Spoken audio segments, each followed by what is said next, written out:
శ్రీహరి గారు, మీకు ప్యానెల్లో ఉన్న పెద్దలకు మొదటగా నమస్కారం. ఇక్కడ ఒకటి గమనించాలండి.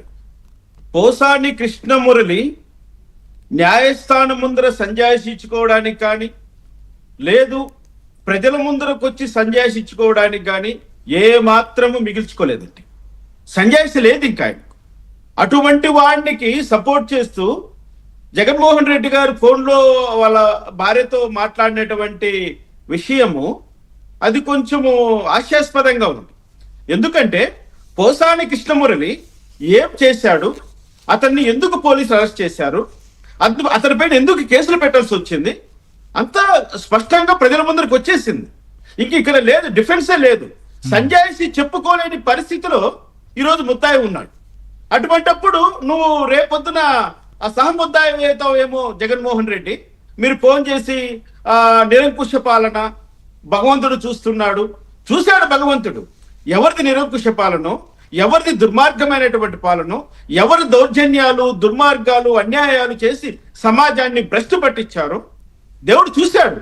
ఆ చూపుల ఫలితమే నీకు ఈ రోజు ఈ పరిస్థితికి వచ్చింది. అసలు ఆంధ్రప్రదేశ్ లోనే ఉండకుండా పక్క రాష్ట్రాలకు వెళ్ళి అక్కడి నుంచి నువ్వు ప్రోగ్రాములు చేసుకునే స్థితికి నీకు ఎందుకు వచ్చావో, ప్రతిపక్షమే లేదని మీరు మాట్లాడుతున్నారు. ప్రతిపక్షమే అవసరం లేదు, కూటమి ప్రభుత్వం ఉండగా ఇంకో పక్షం మనకెందుకని ప్రజలు భావించినప్పుడు ఇక్కడ మీరు చేసేది ఏమీ లేదు.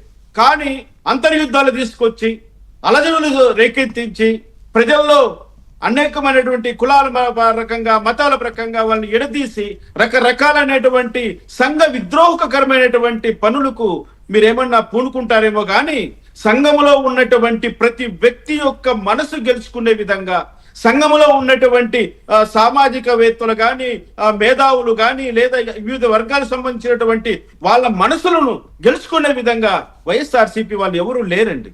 ఈ రోజు మీడియా ముందరికి వచ్చి కానీ ఒక్క తలకాయ చూపించండి. ఈ రోజు వైఎస్ఆర్సీపీలో ఒక పెద్ద మనిషిని చూపించండి. 5 సంవత్సరాలు మీరు పరిపాలన చేశారా ఈ రాష్ట్రంలో?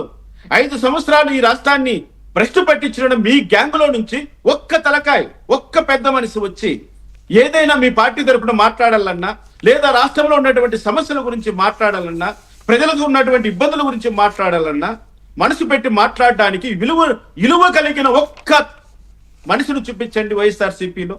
అటువంటి పార్టీ ఈ రోజు కూటమి ప్రభుత్వం ప్రతి ఒక్కటి చట్ట ప్రకారం చేసుకుంటూ వెళ్తోంది. ఇప్పుడే సార్ అన్నారు రెడ్ బుక్ ఓపెన్ అయితే ఎలా ఉండదు అని. నిజమే, అది వాస్తవమే.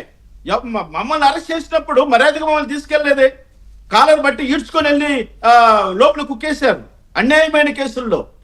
ఆ రోజు నడిపించింది, వాళ్ళు నడిపించిన పాలన రక్త చరిత్ర అది. ఈ రోజు కూటమి ప్రభుత్వం చేస్తున్నది ప్రజాపాలన మేమందరూ అంటున్నాం. మేమందరూ ఈ రోజు క్షేమంగా ధైర్యంగా ఆనందంగా ఉన్నామంటే ఈ రోజు కూటమి ప్రభుత్వం అధికారంలో ఉంది కాబట్టి మేము ఈ రాయలసీమలో ఇటువంటి చోట భద్రంగా మేము ఈ రోజు బ్రతకగలుగుతున్నాం. 5 సంవత్సరాలు నరకం చూసాం. 5 సంవత్సరాలు ఎక్కడా లేనటువంటి రాక్షసులందరూ మమ్మల్ని చుట్టుముట్టి ఎలా ఇబ్బంది పెట్టారో మేము కళ్ళారా చూసాం, అనుభవించాం. మాకంటే చెప్పగలిగిన వారు ఎవరు ఉండరండి శ్రీహరి గారు.